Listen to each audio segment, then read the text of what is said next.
Hello दोस्तों, स्वागत है आपके अपने चैनल ऑरेलिया में। मेरा नाम है दीपक पाठक। आज की इस वीडियो में हम बात करेंगे आपके एनसीईआरटी के चैप्टर 6 टिश्यू के बारे में। पिछली वीडियो में हमने बात कर ली थी कि टिश्यू कैसे होता है और उसके कुछ बेसिक पॉइंट्स और प्लांट टिश्यू को हमने अच्छी तरह से पढ़ लिया था। अगर आपने अभी तक वो वाली वीडियो नहीं देखी है तो मैं इस वीडियो के डिस्क्रिप्शन में उसकी लिंक पेस्ट कर दूँगा, तो आप उसको देख लेना। ठीक, आज की इस वीडियो में हम बात करेंगे एनिमल टिश्यू के बारे में। कौन से टिश्यू के बारे में? एनिमल टिश्यू के बारे में। प्लांट टिश्यू के बारे में हमने पढ़ लिया था, तो चलिए हम अब एनिमल टिश्यू के बारे में पढ़ते हैं। मैं एक बार पीडीएफ को स्क्रॉल डाउन कर लूँ और ये एनसीईआरटी है। हमारे चैनल पेज पर अगर आप जाएंगे तो आप प्लेलिस्ट पे क्लिक करेंगे तो वहाँ पे आपको क्लास 9th की एनसीईआरटी की सीरीज़ मिलेगी पूरी, वो भी बिल्कुल जो फ्री चल रही है। तो आप उसको अगर ज्वाइन कर लेंगे तो उसमें मैंने एनसीईआरटी के सारे चैप्टर्स को अच्छे से डिटेल में पढ़ाया है। एनसीईआरटी की फुल डिटेल वीडियो और उसकी समरी भी है, आपको वहाँ पे मिल जाएंगे। ठीक, तो चलिए अब हम एनिमल टिश्यू को स्टार्ट करते हैं। 1 मिनट मैं वहाँ पे पहुँच जाऊँ। हाँ, so let's start animal tissue. ये हेडिंग है 6.3। ठीक, तो चलिए अब हम शुरू करते हैं। Animal tissue. When we breathe, जब हम सांस लेते हैं, we actually feel the movement of our chest. जब हम सांस लेते हैं तो हम फील करते हैं कि हमारे जो चेस्ट है वो मूव कर रही है, मतलब ऊपर नीचे हो रही है। How do these body parts move? ये बॉडी पार्ट्स मूव कैसे हो रहे हैं? For this we have specialised cell called muscle cell. और इसके लिए क्या है, हमारे पास एक स्पेशलाइज्ड सेल है जिसे हम मसल सेल बोलते हैं। The contraction and relaxation of these cells results in movement. मतलब जो ये कॉन्ट्रैक्शन और रिलैक्सेशन होता है इन सेल्स में, यही क्या करता है, मूवमेंट को क्या बोलते हैं, प्रोवाइड करता है। ठीक, अब हम ये देखते हैं कि देखो, अगर हम एक स्टमक है, स्टमक की अगर सेल्स को अगर हम देखें जूम करके, तो ये देखिए ये स्मूथ सेल्स, स्मूथ मसल है। स्मूथ मसल का क्या काम था, हमने वहाँ पे पढ़ा था कि स्मूथ मसल्स जो होती हैं वो हेल्प किस में करती हैं, इनवॉलेंट्री एक्टिविटीज़, मतलब ऐसी एक्टिविटीज़ जो हम कंट्रोल नहीं करते हैं, वो खुद ही कंट्रोल होती हैं, वो हमारा ब्रेन अपने आप कंट्रोल करता है। तो वो कौन सी मसल होती हैं? Smooth muscles. ठीक, अब अगर हम आगे बात करें, हाँ, यहाँ से during breathing we inhale oxygen. सांस लेते टाइम हम क्या करते हैं, ऑक्सीजन को इनहेल करते हैं। Where does this oxygen go? ये ऑक्सीजन जाती कहाँ है? If it is absorbed in the lungs, अगर ये एब्जॉर्ब होते हैं लंग्स में, then it is transported to all the body cells through blood. जब ये लंग्स के द्वारा एब्जॉर्ब की जाती है, इसके बाद ये बॉडी के हर एक पार्ट तक जाती है। किसके द्वारा? ब्लड के द्वारा। Why would cells need oxygen? Cell को ऑक्सीजन की क्या ज़रूरत है? The functions of mitochondria be studied earlier. हमने सेल वाले चैप्टर में जब माइट्रोकॉन्ड्रिया का फंक्शन पढ़ा था तो हमें उससे कुछ क्लू मिला था इस क्वेश्चंस के आंसर का। ठीक, कि हमें ऑक्सीजन की ज़रूरत क्यों है। Blood flows and carries various substance from one part of the body to other. जो ब्लड होता है वो फ्लो करता है और वेरियस सब्सटेंस को बॉडी के एक पार्ट से दूसरे पार्ट तक लेके जाता है। For example, it carries oxygen and food to all cells. ये जो है, ये फूड और सारी सेल्स ये कैरी करता है ऑक्सीजन और फूड। कहाँ से? एक सेल से उठाएगा और दूसरे सेल से मतलब लेके जाएगा, दूसरे सेल तक लेके जाता है। ठीक, if it also collect waste from all parts. ये वेस्ट को भी कलेक्ट करता है सारे पार्ट्स से, बॉडी से, and carries them to the liver and kidney for disposal. Liver और किडनी के पास लेके जाता है, किस चीज़ के लिए? For the disposal. Blood and muscle are both examples of tissue. Blood और मसल जो हैं वो दोनों एग्जाम्पल्स हैं टिश्यू के, जो कि हमारी बॉडी में होते हैं। On the basis of the function के बेस पर they perform B think different type of animal tissue. हम कई टाइप के एनिमल टिश्यू के बारे में पढ़ेंगे। किसके आधार पर? फंक्शन के आधार पर, on the basis of functions. ठीक, फंक्शन के आधार पर हम टिश्यू को पढ़ेंगे। ठीक, इसमें सबसे पहला टिश्यू आता है एपिथेलियल टिश्यू, फिर कनेक्टिव टिश्यू। एपिथेलियल और कनेक्टिव, एपी का मतलब ऊपर, थीलिया का मतलब लेयर, जो सबसे ऊपर वाली लेयर है एपिथेलियल टिश्यू। कनेक्टिव टिश्यू ऐसे टिश्यूज जो एक दूसरे को कनेक्ट करें। ठीक, और मस्कुलर टिश्यू, मस्कुलर टिश्यू हो गया, नर्वस टिश्यू हो गया। Blood is a type of connective tissue. Blood क्या है? ब्लड एक कनेक्टिव टिश्यू है। And muscle form muscular tissue, और जो मसल्स होती हैं वो मस्कुलर टिश्यू बनाती हैं। तो सबसे पहले अब हम एपिथेलियल टिश्यू के बारे में बात करेंगे। ठीक, द कवरिंग और प्रोटेक्टिव टिश्यू। द कवरिंग, ऐसी टिश्यूज जो कवरिंग या protective tissue in the animal body are epithelial tissue. जो कवरिंग और प्रोटेक्शन के फंक्शन को परफॉर्म करें उसे एपिथेलियल टिश्यू कहते हैं। Epithelium covers the most of the organs and cavities within the body. Body के अंदर और बॉडी के बाहर भी जो एपिथेलियल टिश्यू होते हैं वो ऑर्गन्स और कैविटीज़ को कवर करते हैं। It also forms a barrier to keep different body system separates.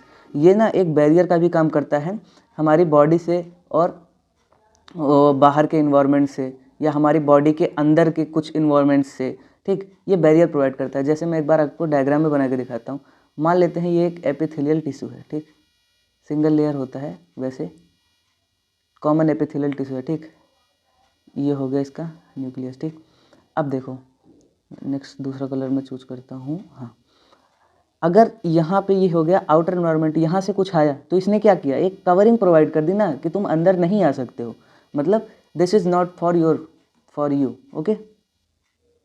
आगे अगर हम बात करें, the skin, the lining of mouth, skin हो गई, माउथ की लाइनिंग हो गई, the lining of blood vessels की लाइनिंग हो गई, lungs, alveoli and kidney tubules are made up of epithelial tissue. Kidney tubules, ये सारे सबकी लाइनिंग कौन बनाता है, epithelial tissue. Epithelial tissue cells are tightly packed and form continuous seats. जैसे मैंने आपको बना के दिखाया था, सेम वैसे ही ये कॉम्पैक्टली पैक्ड होती हैं और ये क्या बनाती हैं, एक कंटिन्यूअस सीट बनाती हैं, ठीक। आगे हम बात करें, they have only small amount of cementing material between them. इनके पास कुछ स्मॉल अमाउंट में सीमेंटिंग मटेरियल होता है, इनके पास कोई इंटरसेलुलर स्पेस नहीं होता है। इंटरसेलुलर स्पेस की बात मैंने प्लांट टिश्यू में भी बताई थी, लेकिन मैं इसमें भी बता दे रहा हूँ कि देखो, ये हो गई एक सेल, ये हो गई दूसरी सेल, ये हो गई तीसरी सेल, ये हो गई चौथी सेल, ये हो गई पांचवी सेल, यहाँ पे ये, यहाँ पे ये, ठीक। जो इनके पास बीच में ये स्पेस है ना, ये स्पेस होता नहीं है, मतलब कोई भी इनके बीच में इंटरसेलुलर स्पेस नहीं होता, मतलब इनके सेल के बीच में, एक सेल और दो सेल के बीच में जो स्पेस होता है उसे इंटरसेलुलर स्पेस बोलते हैं, लेकिन वो इंटरसेलुलर स्पेस इनके पास नहीं होता है, ठीक। अगर हम बात करें आगे, एक मिनट, ऑब्वियसली एनीथिंग इंटरिंग और leaving the body must cross least one layer of epithelium. अगर हमारे बॉडी में किसी भी चीज़ को अंदर या बाहर जाना है तो कम से कम एक लेयर की एपिथेलियम को तो उसे क्रॉस करना पड़ेगा। As a result the permanently of cell various epithelia play important role in regulating the exchange of materials between the body and external environment, ठीक। इतना बड़ा लिखा है, लेकिन मैं आपको समझाता हूँ कि जो एपिथेलियम है वो एक बैरियर का काम करती है और एक प्रोटेक्टिव लेयर का काम करती है between the body and the external environment, ठीक। Regardless of the type of epithelial, all epithelial are usually separated by underlying tissue by an extracellular fibrous basement membrane, ठीक। जो सारे टिश्यूज हैं वो उनके टाइप्स को छोड़े अगर हम, तो जो एपिथेलियम है वो उनके नीचे ना एक बेसमेंट मेम्ब्रेन होती है जो उन्हें नरिशमेंट या प्रोटेक्शन या क्या बोलते हैं अटैचमेंट प्रोवाइड करते हैं, ठीक। Different epithelia so differing structure that को relate with their unique function. जो डिफरेंट एपिथेलियम सेल्स हैं वो डिफरेंट स्ट्रक्चर को प्रोवाइड करती है जो एक दूसरे से को रिलेट करते हैं। For example in cell lining blood vessels and lung alveoli where transportation of substance occur through a selectively permeable membrane there is a simple flat like of epithelium, this is called simple epithelium, ठीक। देखो जहाँ पे material exchange होगा वहाँ पे पतली layer चाहिए ना, तो इसलिए वहाँ पे कौन सा एपिथेलियम होता है, सिंपल एपिथेलियम। कौन सा, सिंपल एपिथेलियम, ठीक। आगे अगर हम बात करें, ये हो गया सिंपल ए, देखो ये हो गया simple squamous, simple squamous, simple cuboidal, simple कॉलुमनार। अगला कौन सा ये होगा, सिंपल कॉलुमनार। ये हो गया सिलिएटेड, देखो ब्रैकेट में सिलिएटेड भी लिखा है। और ये हो गया स्ट्रेटिफाइड, मतलब इसमें स्ट्रेसेंस प्रेजेंट है, ठीक। अगर हम इसके बारे में आगे पढ़ें, this is called simple squamous epithelium tissue. Simple squamous epithelial cells are extremely thin and flat.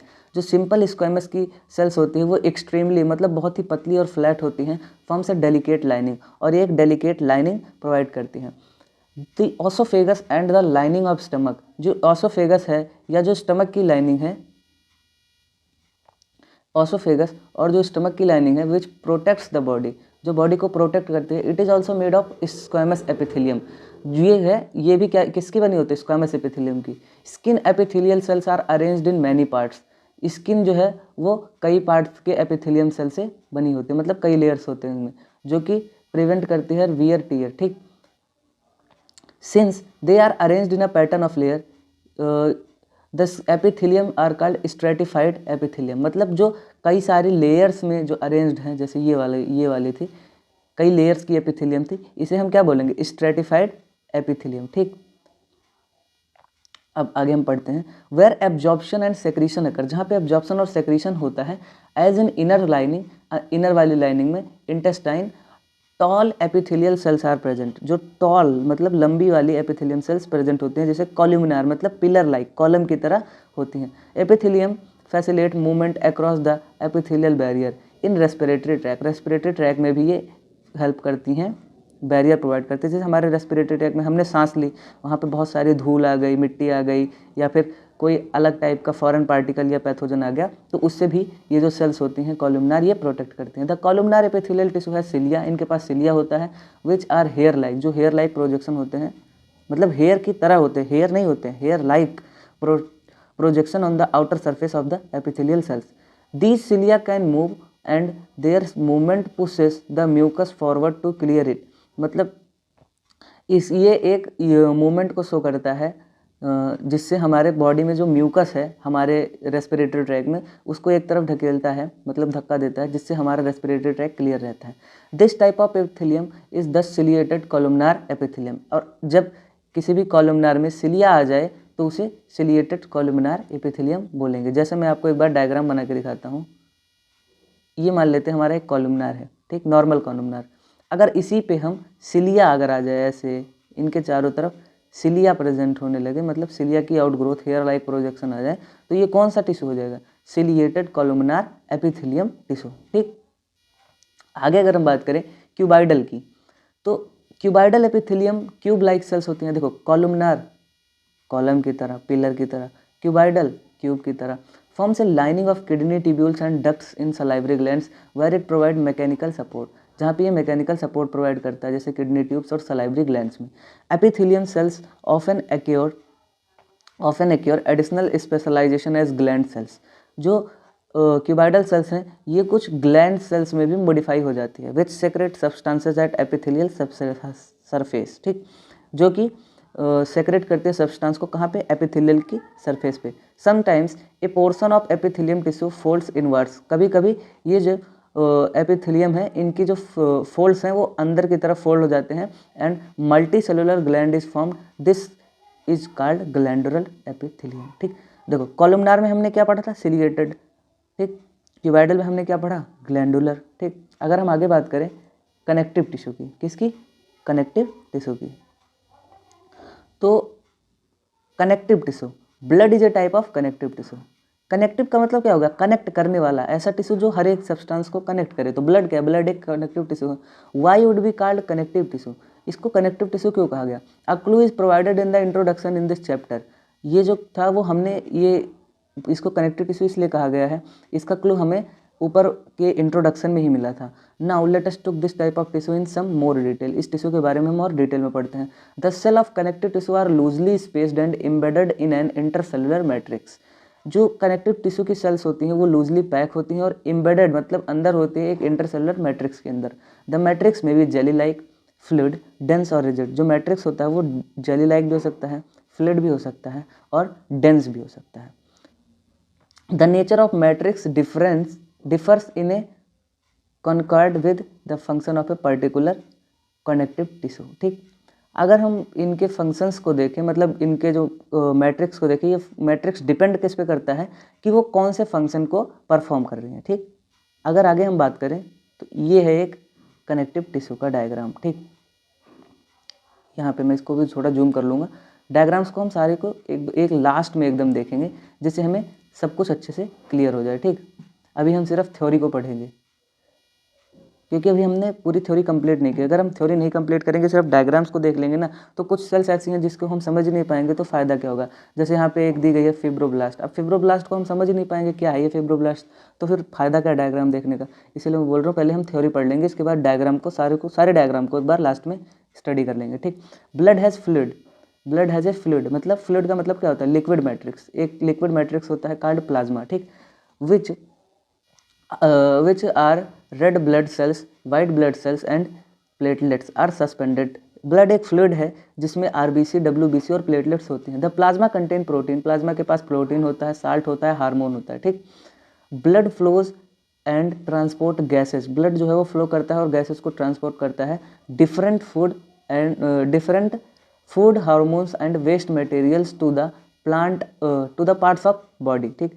Different food materials को ट्रांसपोर्ट करता है और वेस्ट मटेरियल को ट्रांसपोर्ट करता है from one part of the body to another, ठीक। अब देखते हैं बोन के बारे में। बोन तो हम बहुत सुनते हैं कि कैल्शियम खाओ या दूध पियो तो उससे बोन्स मजबूत होते हैं। बोन का मैट्रिक्स क्या है उसके बारे में हम पढ़ेंगे।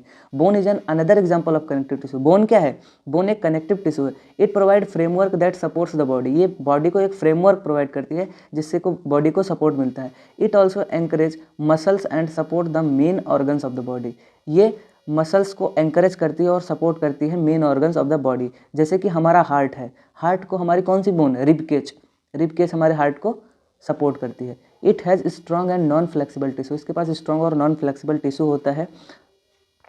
अब इसका एडवांटेज क्या होगा? अगर नॉन फ्लेक्सिबल होगा तो हम, जैसे अगर हमें कोई मारे इतना फ्लेक्सिबल हो कि हमारा हार्ट ही डैमेज हो जाए तो फ़ायदा क्या है? Bone cells are embedded in a hard matrix, bone cells जो होती हैं वो एक हार्ड मैट्रिक्स से बनी होते हैं, composed of calcium and phosphorus, calcium और फॉस्फोरस की बोन्स बनी होती हैं, ठीक। Two bones can be connected each other by a connective tissue called ligament. मतलब यहाँ पे एक बहुत इंपॉर्टेंट लाइन लिखी है कि जो लिगामेंट होता है, लिगामेंट से क्या होती है? एक बोन से दूसरी बोन अटैच होती है, किससे? लिगामेंट से, ठीक। आगे अगर हम बात करें, this tissue is very elastic, ये जो टिश्यू होता है वेरी इलास्टिक मतलब बहुत ज़्यादा इलास्टिक होता है। इट हैज़ कंसिडरेबल स्ट्रेंथ, और इसके पास स्ट्रेंथ भी बहुत ज़्यादा होती है, ठीक। Tendons connect muscle to bone, ठीक। अब यहाँ पे एक और पॉइंट आ गया, टेंडन्स। क्या आ गया? टेंडन्स। टेंडन्स का काम क्या होता है? ये कनेक्ट करते हैं मसल को, किससे? बोन से। बोन को अगर बोन से कनेक्ट होना है तो वो लिगामेंट से कनेक्ट होगा, लेकिन अगर टेंडन्स को बोन से कनेक्ट होना, मसल्स को बोन से कनेक्ट होना है तो किससे होंगी? टेंडन से, ठीक। अब हम टेंडन के बारे में देख लें। Tendon are fibrous tissue. Tendons क्या होते हैं? Fibrous tissue with a great strength but limited flexibility. ये जो लिगामेंट्स होते हैं इनकी फ्लेक्सिबिलिटी ज़्यादा होती है, लेकिन जो टेंडन्स होते हैं उनकी फ्लेक्सिबिलिटी कम होती है कंपेयर टू टेंडन्स, ठीक। Another type of connective tissue is cartilage. जो दूसरा टाइप का कनेक्टिव टिश्यू वो क्या है? Cartilage has widely spaced cells. In the solid matrix is composed of protein and sugar. Cartilage smoothness bone surface at joints and also present in the nose, ear, trachea and larynx।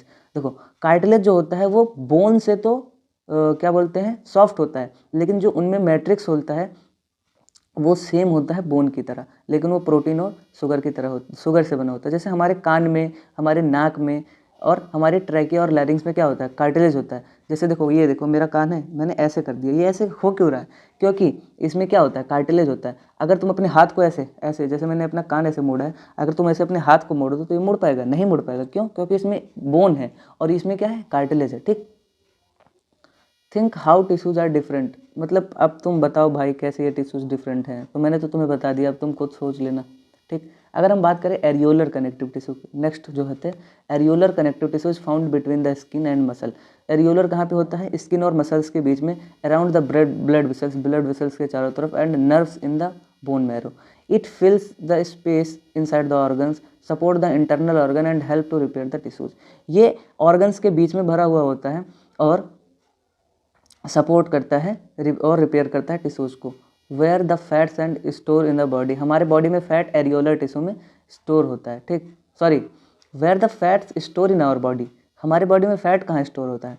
Fat storing adipose tissue is found below the skin. Skin के नीचे एक tissue होता है जिसे हम adipose tissue बोलते हैं, उसमें हमारा फैट स्टोर होता है, ठीक। The cells of this tissue is filled with fat granules, इसके जो सेल्स होते हैं इन टिश्यूज़ की, ये फैट ग्रैन्यूल से भरे होते हैं।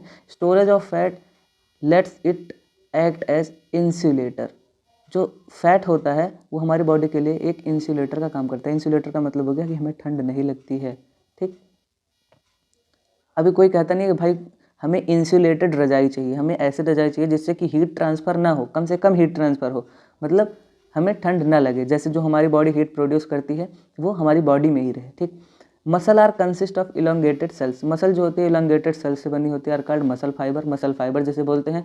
This tissue is responsible for the movement in our body, ये जो टिश्यू होता है ये मूवमेंट, हमारी बॉडी की मूवमेंट के लिए रिस्पॉन्सिबल होता है, ठीक। अगर हम आगे बात करें muscle contain special protein called contractile protein. Muscle के पास एक स्पेशल प्रोटीन होता है जिसे हम कॉन्ट्रैक्टाइल प्रोटीन को बोलते हैं, which contract and relax cause movement. जब वो कॉन्ट्रैक्ट और रिलैक्स करता है तो उसी से मूवमेंट होती है। ठीक, डायग्राम को हम लास्ट में देखेंगे, मैंने बोला था। आगे हम बात करें, we can move some muscles by consequence will. हम अपनी कुछ मसल्स को हम अपनी इच्छा से हिला डुला सकते हैं। जैसे ये हाथ मैंने ऐसे किया, ऐसे किया, ऐसे किया, मतलब ये मेरी इच्छा है। मेरा मन कर रहा है मैं मुट्ठी बंद करा, मेरा मन किया मैंने मुट्ठी खोल ली, मतलब मैंने इसको अपनी मर्जी से हिलाया ना। Muscles present in our limbs, हमारे हाथ पैरों में जो मसल्स होती हैं, when we want to move then and stop we decide. हम डिसाइड कर सकते हैं कि जब हमें उसे मूव करना है या जब हमें उसे नहीं मूव करना है। इसे हम वॉलंटरी मसल्स बोलते हैं। वॉलंटरी का मतलब जो हमारे कंट्रोल में हो। ठीक, these muscles are also called skeletal muscles. ऐसी मसल्स को हम स्केलेटल मसल्स बोलते हैं। दे आर मोस्टली अटैच, एक मिनट मैं ऊपर कर लेता हूँ, हाँ, they are mostly attach to the bones. ये मोस्टली बोन्स से अटैच होती हैं and help in the body movement, और ये बॉडी मूवमेंट में हेल्प करती है। अब आपको ये बात ध्यान रखनी होगी कि हमारी बॉडी की मूवमेंट में कौन सी मसल हेल्प करती है? Skeletal muscles. ठीक, अंडर द माइक्रोस्कोप में अंदर these muscles show alternate light and dark bands और striations when stained approximately as a result they are also called striated muscles. ठीक, हम इसको माइक्रोस्कोप में जब हमने देखा तो इसमें कुछ स्ट्रेशंस थे। स्ट्रेशंस का मतलब कुछ लाइंस थी, जैसे मैं आपको एक बार बना के दिखाता हूँ, ये। ठीक, ये हो गई मान लेते हैं हमारी एक स्केलेटल मसल। ठीक, तो इसमें ना कुछ लाइंस थी, कुछ डार्क बैंड, कुछ लाइट बैंड थे, मतलब कुछ डार्कर लाइंस थी। जैसे मान लेते हैं ये कुछ डार्क लाइंस हैं, और जहाँ पे ये वाइट वाइट दिख रहा है आपको, मतलब जो ये वाइट जगह है, इसको हम बोल लेते हैं लाइट बैंड। तो यहाँ पे देखो ना कि कुछ स्ट्रेशंस दिख रही थी, और इन्हीं स्ट्रेशंस की वजह से इन मसल्स का नाम क्या पड़ गया? Striated muscles. ठीक, the cells of this tissue are long.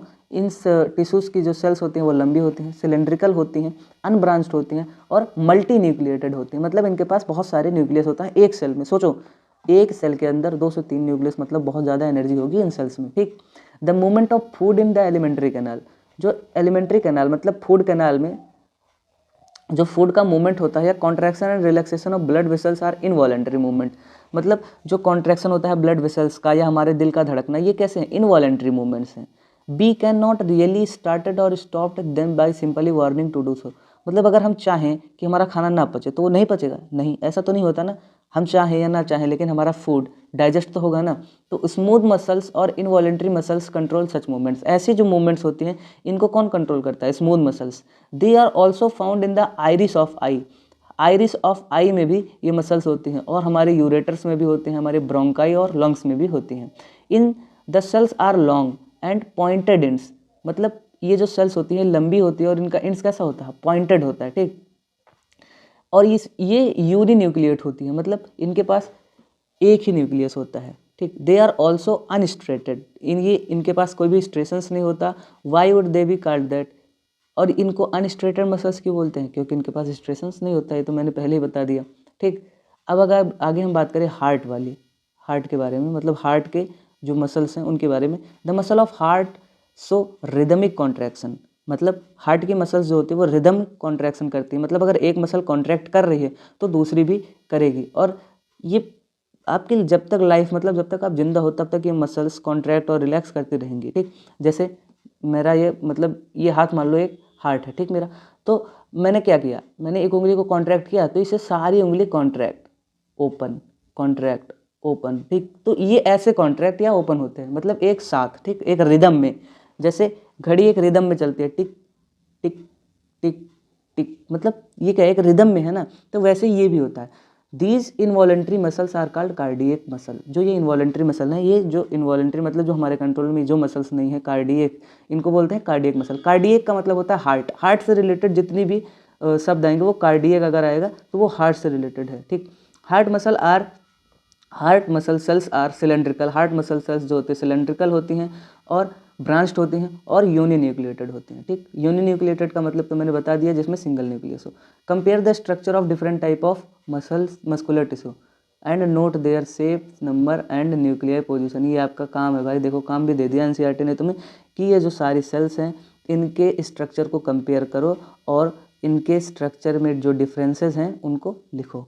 अब हम एक लास्ट टिश्यू की बात करेंगे जो कि हमारा सबसे इम्पॉर्टेंट टिश्यू है, जिसे हम नर्वस टिश्यू बोलते हैं। ठीक, अब नर्वस टिश्यू के बारे में हम जान ले कि all cell possess the ability to respond stimuli. ठीक, जो सारी सेल्स होती हैं वो पोजेस मतलब रखती हैं एक स्टिमुलेशन पे एबिलिटी को रिस्पॉन्ड करने की। ठीक, sorry, all cell possess the ability to respond the stimuli.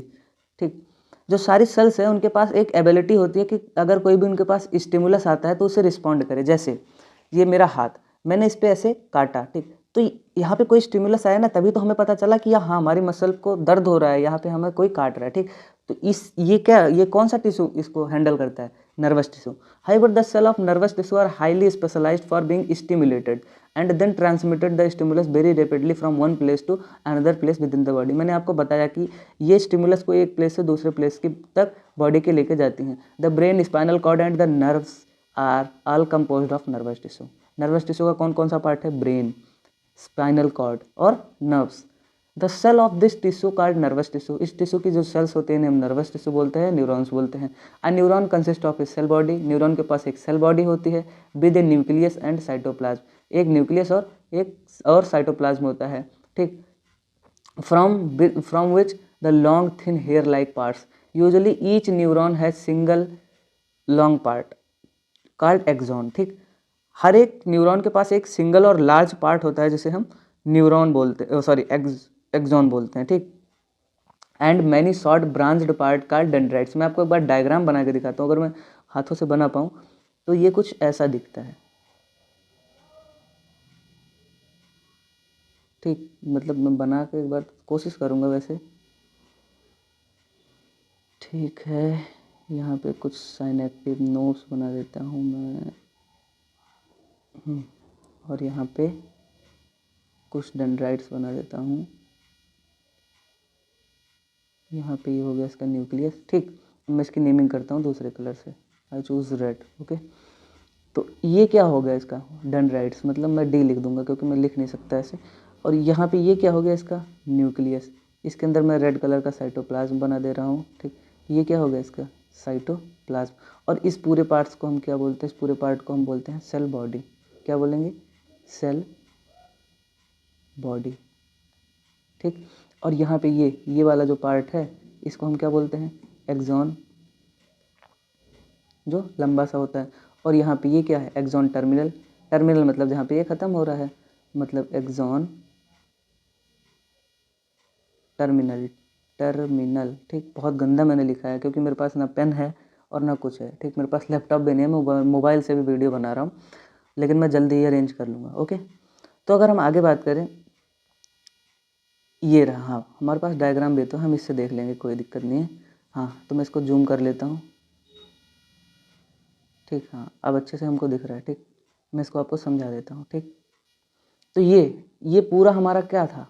ये पूरा हमारी थी एक सेल बॉडी। ठीक, ये हमारा न्यूक्लियस, ये हमारा डेंड्राइट, और ये हमारा एक्सॉन, और यहाँ पर नर्व एंडिंग। नर्व एंडिंग ये जो है ये पार्ट, यहाँ पे क्या है? ये नर्व एंडिंग। ठीक, अब हम इसको पढ़ते हैं आगे। Nerve impulse allows to move our muscle when we want to. Nerve impulse क्या करती है? हमारी मसल को मैसेज प्रोवाइड करती है, और हम अपनी मसल को जब हम मूव करना चाहें तो हम मूव कर पाते हैं। The function combination of nerve muscle, जो फंक्शन होता है नर्व मसल का, that tissue is the fundamental in most animals. ठीक, मसल टिश्यू का, the function of combination of nerve and muscle tissue, nerves और मसल टिश्यू का जो combination होता है वो फंडामेंटल होता है किसी भी मतलब मोस्टली एनिमल्स में। ठीक, अब देखो फंडामेंटल का मतलब मैंने उसमें भी बताया था सेल वाले चैप्टर में, the fundamental unit of life. Fundamental का मतलब छोटा, सबसे छोटा जो होता है, मतलब most important unit of life, या फंडामेंटल कॉम्बिनेशन। ठीक, this combination enables animals to move rapidly in response to stimuli. मतलब जब कोई स्टिमुलस आता है तो इसी रिस्पॉन्स की वजह से एनिमल्स मूव करते हैं जल्दी से। नहीं तो अगर हम गर्म तावे पे अपना हाथ रख दें तो हमारा हाथ जलता रहेगा और हमें स्टिमुलस ही नहीं मिलेगा, हमें पता ही नहीं चलेगा, हमें दर्द ही नहीं होगा, और हमारे सारी सेल्स, टिश्यूज, बोन्स डैमेज हो जाएंगे। ठीक, अब हम इसके सारे डायग्राम्स के बारे में बात कर लेते हैं जो कि मैंने कहा था। ठीक, सबसे पहले हम इसी डायग्राम को देख लेंगे। थोड़ा मैं और जूम करूँगा जिससे आपको क्लियर दिखे। हाँ, ये कौन सा था? ये था हमारा कार्डियक मसल। कार्डियक मसल में देखो स्ट्रेशंस भी हैं, ये स्ट्रेशंस हो गई। ठीक, और यहाँ पे देखो ये ब्रांचिंग भी है, यहाँ पे ये ब्रांच, फिर यहाँ पे देखो ये हो गया एक, यहाँ पे ये देखो ये ब्रांचिंग। ठीक, ये हो गई ब्रांचिंग। ठीक, और ये हो गया हमारा न्यूक्लियस। ठीक, अगर हम अगले डायग्राम की बात करें तो ये हो गया हमारा स्मूथ मसल्स। स्मूथ मसल को देखो, ये तो बहुत आसान है। ठीक, इसमें देखो ये टैपरिंग एंड्स हैं हमारे, यहाँ पे ये एक सिंगल न्यूक्लियस है। ठीक, और ये भी कैसी होती है? इनवॉलेंट्री होती है। अगर हम आगे बात करें तो ये हो गई हमारी जो स्केलेटल मसल्स है। स्केलेटल मसल्स किस में हेल्प करती थी? For the movement. ठीक, तो यहाँ पे क्या है? न्यूक्लियाई हैं और स्ट्रेशंस इसमें तो हैं ही। और इसमें न्यूक्लियाई कैसे हैं? मल्टी न्यूक्लिएटेड कंडीशन है, मतलब एक सेल के अंदर बहुत सारे न्यूक्लियस हैं। ठीक, आगे अगर हम डायग्राम की बात करें तो देखो यहाँ पे आते हैं हम, थोड़ा सा मैं जूम करता हूँ तब आपको पता चलेगा। रुक जाओ, हाँ अब ठीक है। अरे यार ये बार बार दिक्कत करता है। अब ठीक है। देखो यहाँ पे देखो ये हो गए हमारे न्यूट्रोफिल, ईसोफिल, बेसोफिल, लिम्फोसाइट, मोनोसाइट और प्लेटलेट्स, और ये हो गए रेड ब्लड सेल। तो ये क्या है? डिफरेंट टाइप ऑफ सेल्स हैं जो कि कौन से टिश्यू में प्रेजेंट हैं? ब्लड में। कौन से टिश्यू में? ब्लड। ब्लड एक कैसा टिश्यू है? कनेक्टिव टिश्यू है। ठीक, और ये हमारा बोन का आ गया, ये हो गई हमारी बोन का मैट्रिक्स। ठीक, देखो canaliculi contains cylinder process of bone called osteocytes. Bone की सेल्स को हम क्या बोलते हैं? ओस्टियोसाइट्स। और ये हो गया हमारा कार्टिलेज का। ठीक, आगे अगर हम देखें तो ये हो गया हमारा एडिपोसाइट जो कि फैट को और कंटेन रखता था, मतलब फैट को स्टोर करता था। और ये वाला डायग्राम सबसे इम्पॉर्टेंट है, इसी को मेरे को एक्सप्लेन करना था। ठीक, तो इसमें देखो ये जो है फिब्रोब्लास्ट हैं। ये क्या है? फिब्रोब्लास्ट। इनका काम क्या होता है? फाइबर को सेक्रेट करना। और वो जो फाइबर सेक्रेट करती हैं वो कौन सा फाइबर होता है? Collagen fibre. और ये है हमारी मैक्रोफेज, और ये होगी मास्ट सेल। मैक्रोफेज का काम क्या होता है? कि जो बाहर से सेल है ना उसको इंगल्फ कर ले, मतलब उसको निगल ले। ठीक, मास्ट सेल का काम करता है, मास्ट सेल का काम होता है कि ये हिस्टामिन, हिपैरिन, मतलब आप जब क्लास 11th में जाओगे ना तो बहुत सारे सेक्रीशंस होते हैं जो कि मास्ट सेल सेक्रेट करती है। और ये हो गई एक प्लाज्मा सेल। ठीक, आगे अगर हम बात करें, हाँ तो ये सारे डायग्राम्स हो गए आपके, तो आपका ये चैप्टर ख़त्म हो गया है। ठीक, मैं इस वीडियो के जो पहले वाली वीडियो है, मतलब जिसमें मैंने प्लांट टिश्यू और एनिमल टिश्यू का इंट्रोडक्शन दिया था, उसमें उस वाली वीडियो का लिंक मैं इसमें पेस्ट कर दूंगा, और मैं सेल वाले चैप्टर का भी पेस्ट कर दूंगा लिंक। अगर वीडियो अच्छा लगा हो तो लाइक करें, सब्सक्राइब करें चैनल, मेरा चैनल भी सब्सक्राइब कर देना भाई। ठीक, मिलते हैं नेक्स्ट वीडियो में, तब तक के लिए पढ़ते रहे। और मैं भी अच्छे से बोल नहीं पाता, अभी मैं ट्रेनिंग कर रहा हूँ, ट्रेनिंग नहीं कर सकते, हाँ बस पढ़ा रहा हूँ। ठीक, आदत पड़ जाएगी धीरे धीरे। Okay, bye.